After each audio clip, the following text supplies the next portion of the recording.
ایک بادشاہ تھا، اس کا ایک ہیرا سلطنت میں سے گم ہو گیا تو اس نے اعلان کیا، اس نے کہا کہ جو بندہ ہیرا تلاش کر کے لائے گا اسے انعام دوں گا۔ ساری قوم نکل کھڑی ہوئی ہیرا تلاش کرنے پر، ادھر بھی لوگ گئے ادھر بھی لوگ گئے، خشکیوں میں، دریاؤں میں، جہاں جہاں جس کی پہنچ تھی، جنگلوں میں، وادیوں میں، گھروں میں، بستیوں میں لوگوں نے ڈھونڈا۔ ساری قوم ایک ہیرا تلاش کر رہی ہے۔ بالآخر سب لوگ جمع ہو گئے ایک میدان میں۔ ایک بندہ اوپر چڑھا بادشاہ کے پاس، وہ اونچی جگہ پہ کھڑا تھا۔ اس نے کہا جناب یہ ہیرا مل گیا ہے۔ اب جب ایک کو ہیرا مل گیا تو باقیوں کے چہرے اتر گئے کہ یہ کامیاب ہوا، ہم ناکام ہوئے۔ بادشاہ چونکہ ان کی تربیت کے لیے یہ کام کر رہا تھا، اس نے کہا تمہارا کیا خیال ہے کہ اس ہیرے کے بغیر میرا گزارا نہیں تھا؟ کہ تمہارا کیا خیال ہے کہ ہیرا میری سلطنت سے نکل گیا تو مجھے زوال آ جائے گا؟ اس نے کہا یہ تو ایک ہیرا ہے۔ اٹھا کے پھینکا، دیوار کے ساتھ لگا، ہیرا ٹوٹ گیا۔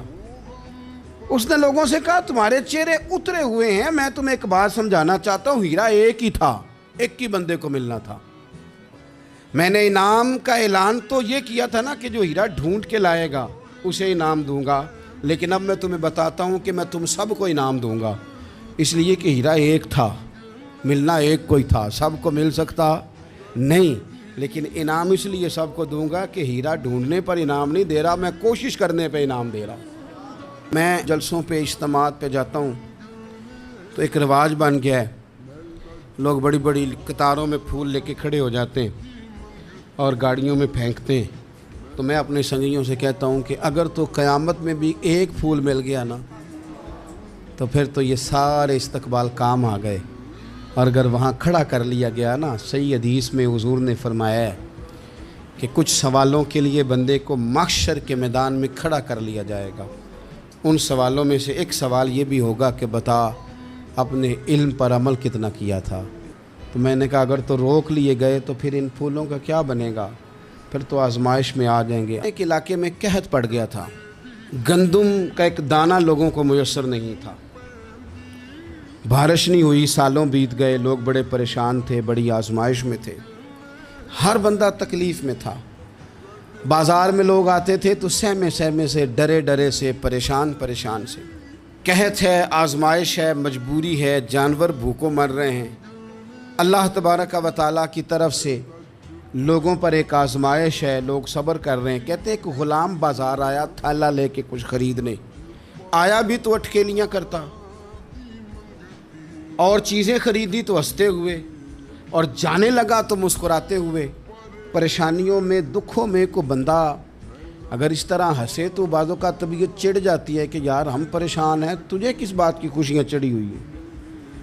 کہتے ہیں لوگوں نے بازو تھام کے غصے سے کہا تو اتنا خوش کیوں ہے جب سارا شہر پریشان ہے، سارا ملک آزمائش میں ہے، تو اتنا کیوں ہنس رہا ہے؟ کہنے لگا تم ہوگے پریشان، میں جس کا غلام ہوں نا، میرا جو آقا ہے، اس نے اپنے برتن بڑے پہلے گندم سے بھر لیے تھے، میرے آقا کے بڑولے بھرے ہوئے ہیں، لہذا میں کسی پریشانی میں نہیں ہوں، خوش ہوں۔ داتا علی حجویری رحمۃ اللہ علیہ کمال کر گئے، سید حجویر مخدوم امم۔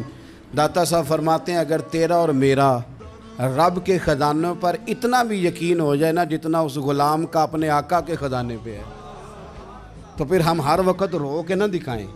لوگ اگر کہیں کہ بڑے دکھ ہیں، بڑی آزمائش ہے، بڑی پریشانی ہے، دنیا بڑی تکلیف میں، بیماریاں آ گئیں، آفتیں آ گئیں، تو بندہ مومن ہنس کے کہتا ہے تم پریشان ہوگے، ہم تو جس رب کے ماننے والے ہیں اس کے خزانے بھرے ہوئے ہیں۔ وہ کہتا ہے میں اتنا دوں گا اور وہاں سے دوں گا کہ تجھے خبر بھی نہیں ہوگی، میں تجھے وہاں سے دوں گا کہ تو نے کبھی سوچا بھی نہیں ہوگا۔ ایک شخص تھا جس کا نام تھا بلعم بن باورہ، یہ بڑا مستجاب الدعوات تھا، جو دعا مانگتا تھا اللہ قبول فرما لیتا، پرہیزگار تھا، اسم اعظم اللہ نے اسے عطا کر دیا۔ حضرت موسیٰ علیہ السلام کے دور میں حضرت موسیٰ علیہ السلام نے جب اپنی قوم کو لے کے جبارین کے خلاف جہاد شروع کیا، نکلے تو اس طرف آنا تھا جس طرف یہ رہتا تھا۔ لوگ سارے اکٹھے ہو کے اس کے پاس آئے، آ کے کہنے لگے حضرت موسیٰ علیہ السلام آ رہے ہیں اپنی قوم کو لے کے حملہ کرنے کے لیے، تو دعا کر دے، معاذ اللہ نبی کے خلاف دعا کر دے، تو بد دعا کر دے تاکہ وہ آ نہ سکیں، تیری دعائیں قبول ہوتی ہیں۔ پہلے تو کہنے لگا کہ کتنے بدبخت ہو، مجھے نبی کے خلاف بات کرنے اور دعا کرنے کا کہہ رہے ہو، معاذ اللہ، بدبخت ہو، دوڑ جاؤ۔ لیکن اللہ سے یہ توفیق مانگے کہ وہ انسان کا شعور سلامت رکھے۔ وہ بلم بن باورا غلط فہمی ہو گئی، پہلے تو لوگوں کو اس نے ڈانٹ دیا، لیکن جب لوگ دوبارہ آئے نا تو تحفے طائف لے کے آئے، لالچ میں آ گیا، پاگل ہو گیا، بیوقوف ہو گیا۔ ہرس ہوس یہ کہیں کا نہیں چھوڑتا انسان کو۔ لوگ نیک لوگوں سے بھی دینداری کا رشتہ نہیں بناتے، دنیا داری کا بنا لیتے۔ وہاں سے بھی مال ڈھونڈتے ہیں جہاں آ کے انہیں دنیا بھول جانی چاہیے تھی۔ مال آیا، دولت لے کے آئے لوگ، انہوں نے تحفے طائف دیے، وہ کہنے لگا ٹھیک ہے، پہلے ڈانٹ رہا تھا کہ نبی کے خلاف میں بد دعا کروں اور اب تیار ہو گیا، معاذ اللہ۔ گدھے پہ بیٹھ کے یا گدی پہ بیٹھ کے جا رہا ہے کہ پہاڑ پہ چڑھ کے حضرت موسیٰ علیہ السلام اور ان کی قوم کے خلاف معاذ اللہ بد دعا کرتا ہوں، تو رستے میں جاتے ہوئے نا گدی نے منہ پھیر کے کہا کہ باز آ جا۔ گدی کہنے لگی تو مجھے آگے بھیجتا اور فرشتے مجھے پیچھے بھیجتے، باز آ جا۔ بڑے لوگ کانوں میں اذانیں پڑھتے ہیں کہ سیانا ہو جا، سیانا ہو جا، لیکن جب کسی پر بدبختی غالب آتی ہے تو پھر وہ سمجھدار ہونے کو تیار نہیں۔ اللہ تعالیٰ اپنی خفیہ تدبیر سے ہمیں محفوظ فرمائے۔ اللہ تعالیٰ ہمارے حق میں جب بھی فیصلہ کرے تو رحمت والا کرے، کرم والا کرے، آسانی والا کرے۔ چڑھ گیا پہاڑ پہ، اور پہاڑ پہ چڑھ کے جب اس نے ہاتھ اٹھائے، وہ لوگ جو بد دعا کرانے والے تھے وہ ساتھ ہی تھے، تو اپنے منہ سے لفظ نکالتا ہے حضرت موسیٰ کے خلاف معاذ اللہ، لیکن وہ لفظ اپنی قوم کے خلاف نکلتے ہیں۔ وہ ان کے خلاف بد دعا کرنے چلا تھا، تو چونکہ ہر چیز اللہ کے دستے قدرت میں ہے نا، تو زبان سے نکالتا کچھ ہے، نکلتا کچھ اور ہے۔ پھر وہ وقت بھی آیا کہ زبان لٹک گئی، سینے پہ آ گئی، عذاب آ گیا اللہ کا، تباہ ہو گیا اپنی قوم سمیت۔ اپنی زندگی میں یاد رکھ لیں اچھی طرح، ہرس ہوس تکبر غرور وہ کسی چیز کا بھی ہو، وہ انسان کو لے ڈوبتا ہے۔ کہ نبی پاک صلی اللہ تعالیٰ علیہ وآلہ وسلم نے کتنی شانیں بیان کی، حضرت عمر فاروق، کتنی عظمتیں حضور نے ان کی بیان کی۔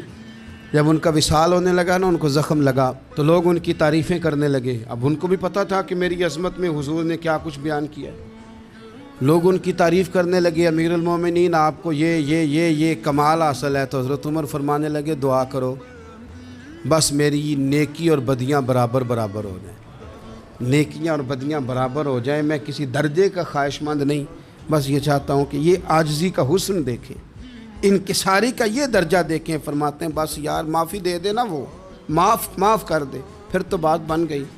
دیکھیں نا حضور علیہ السلام نے فرمایا یہ جو غریب لوگ ہیں نا، یہ مالداروں سے 50,000 سال پہلے جنت میں داخل ہو جائیں گے۔ کیوں؟ اس لیے کہ جس کے بیگ زیادہ ہوتے ہیں نا، ایئرپورٹ پہ پھنس جاتا ہے۔ اللہ کے پیارے رسول صلی اللہ تعالیٰ علیہ وسلم ارشاد فرماتے ہیں کہ جس بندے کو 4 چیزیں مل گئی نا، اسے اللہ تعالیٰ نے دنیا اور آخرت کی بھلائیاں عطا فرما دی۔ 4 چیزیں جس شخص کو نصیب ہو گئی۔ یا رسول اللہ کون سی؟ حضور فرماتے ہیں جس کو شکر کرنے والا دل مل گیا، اور کریم محبوب فرماتے ہیں جسے اللہ تعالیٰ کا ذکر کرنے والی زبان مل گئی، اور حضور فرماتے ہیں جسے مصیبت پر صبر کرنے والا بدن مل گیا، اور جسے ایسی بیوی مل گئی جو نہ اس کے مال میں خیانت کرے گی نہ اس کی عزت میں خیانت کرے گی۔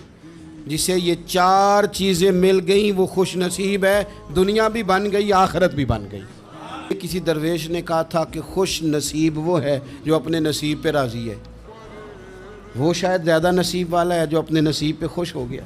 اے اللہ، جو غلطیاں یاد ہیں ان سے بھی توبہ کرتے ہیں، جو بھول گئی ہیں ان سے بھی توبہ کرتے ہیں، جو ظاہر ہے ان سے بھی توبہ کرتے ہیں، جو چھپی ہوئی ہیں تیرا اور ہمارا راز ہے ہم ان سے بھی توبہ کرتے ہیں۔ مالک، جہاں جہاں جس مقام پر جس لحاظ سے عمدن یا سہون بول کر لہجے سے اور اشارے کنائے سے بھی کہیں کو تیری نافرمانی کر بیٹھے ہیں تو اس سے بھی تیری پناہ میں آتے ہیں۔ اپنی پناہ میں رکھیو، اپنی پناہ میں ہمیں ایمان کی موت دیجیے، اور صبح قیامت اپنے محبوب کی شفاعت ہمارے حق میں قبول فرمائیو۔